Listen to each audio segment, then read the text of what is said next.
उत्तर प्रदेश पंचायत चुनाव को लेकर अभी बड़ी ब्रेकिंग न्यूज आ रही है। यूपी में टलेंगे पंचायत चुनाव, जानिए इसकी सबसे बड़ी वजह। जी हां, उत्तर प्रदेश पंचायत चुनाव से जुड़ी बड़ी अपडेट आ रही है। उत्तर प्रदेश पंचायत चुनाव को लेकर एक बार फिर से सरगर्मी तेज हो गई है। इसकी वजह पंचायत चुनाव की अधिसूचना नहीं बल्कि उत्तर प्रदेश पंचायत चुनाव टाले जाने की खबर है। जी हां, ये जानकारी आ रही है। उत्तर प्रदेश में टाले जाएंगे पंचायत चुनाव, जानिए इसके पीछे की बड़ी वजह। नमस्कार दोस्तों, चुनाव के इस महासमर में आप सभी का स्वागत है। आप सभी देख रहे हैं election time news. Uttar Pradesh panchayat चुनाव से जुड़ी अभी बड़ी खबर आ रही है। उत्तर प्रदेश में टल सकते हैं पंचायत चुनाव। जी हां, ये बड़ी जानकारी आ रही है। आपको बता दें कि उत्तर प्रदेश में इस साल पंचायत चुनाव होने हैं। हर किसी को इंतजार इस बात का है कि कब पंचायत चुनाव की तारीखों का ऐलान होगा, लेकिन इस बीच मुमकिन है कि अप्रैल मई में संभावित माने जाने वाले पंचायत चुनाव की तारीखें और भी टल जाएंगी। आखिर क्या सच में उत्तर प्रदेश में होने वाले पंचायत चुनाव टलने वाले हैं, और अगर ऐसा हो रहा है तो इसके पीछे की बड़ी वजह क्या है, आइए जानते हैं। जहां उत्तर प्रदेश पंचायत चुनाव से जुड़ी ये ब्रेकिंग न्यूज आ रही है। उत्तर प्रदेश में त्रिस्तरीय पंचायत चुनाव टलने के संकेत मिल रहे हैं।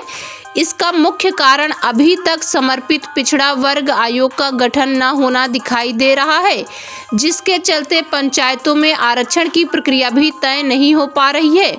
इस बीच प्रदेश के पंचायती राज मंत्री ओम प्रकाश राजभर ने दावा किया कि प्रदेश में पंचायत चुनाव समय पर अप्रैल मई में ही होंगे। पंचायती राज विभाग ने 6 सदस्य आयोग के गठन का प्रस्ताव शासन को भेजा है, लेकिन अभी तक इस पर कोई भी निर्णय नहीं लिया गया है। साल 2011 की जनगणना के अनुसार राज्य में अनुसूचित जातियां 20.69% हैं, तो वहीं अनुसूचित जनजातियां 0.56% हैं। त्रिस्तरीय पंचायत चुनाव में इन वर्गों के लिए इतनी ही प्रतिशत सीटें आरक्षित रहेंगी। ओबीसी जातियों का प्रतिशत जनगणना में शामिल नहीं था। रैपिड सर्वे 2015 के अनुसार राज्य की ग्रामीण आबादी में अन्य पिछड़ा वर्ग की हिस्सेदारी 53.33% थी। 2011 के चुनाव में इसी सर्वे के आधार पर ओबीसी के लिए आरक्षण तय किया गया था।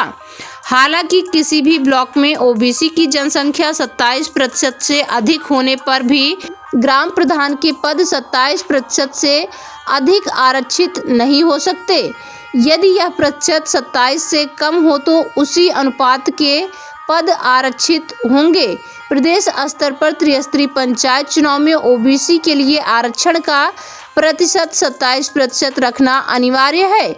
नगर निकाय में चुनाव में ओबीसी की आबादी के आंकड़ों को लेकर विवाद हुआ था, जिसके बाद सरकार ने नगर निकाय समर्पित पिछड़ा वर्ग आयोग का गठन कर रिपोर्ट तैयार करवाई थी।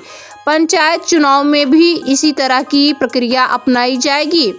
इसके लिए राज्य स्थानीय ग्रामीण निकाय समर्पित पिछड़ा वर्ग आयोग विभिन्न जिलों में जाकर ओबीसी की आबादी का सर्वे करेगा और उसके बाद ही आरक्षण की प्रक्रिया शुरू हो सकेगी।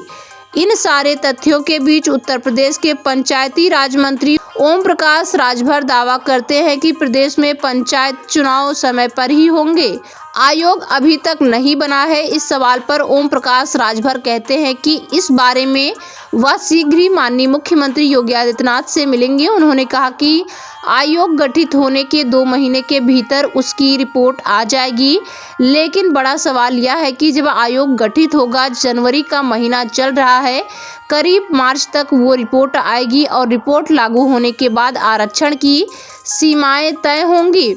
उसके बाद होने हैं पंचायत के चुनाव। अगर यह सब कुछ तय तिथि में करना है तो इसके लिए आयोग का गठन और उसका काम शुरू होना जनवरी महीने में ही जरूरी है, जो फिलहाल अभी तक मुश्किल दिखाई दे रहा है। अगर ऐसा हुआ तो राज्य में पंचायत चुनाव समय पर होंगे, और अगर ऐसा नहीं हुआ तो आयोग के गठन में उसके काम शुरू होने से 2 महीने तक का समय आप गिनते जाइए। उसके बाद आने वाली जो रिपोर्ट होगी उसके आधार पर आरक्षण की सीमा और फिर जाकर कहीं होंगे पंचायत चुनाव। जहां ये बड़ी जानकारी आ रही है पंचायत चुनाव को लेकर। समर्पित पिछड़ा वर्ग आयोग के गठन अगर जनवरी महीने में हो जाता है तो फरवरी और मार्च मिलाकर रिपोर्ट आ जाएगी। उसके बाद आने वाली रिपोर्ट के आधार पर आरक्षण की सीमा तय करके अप्रैल और मई में पंचायत चुनाव कराए जा सकेंगे।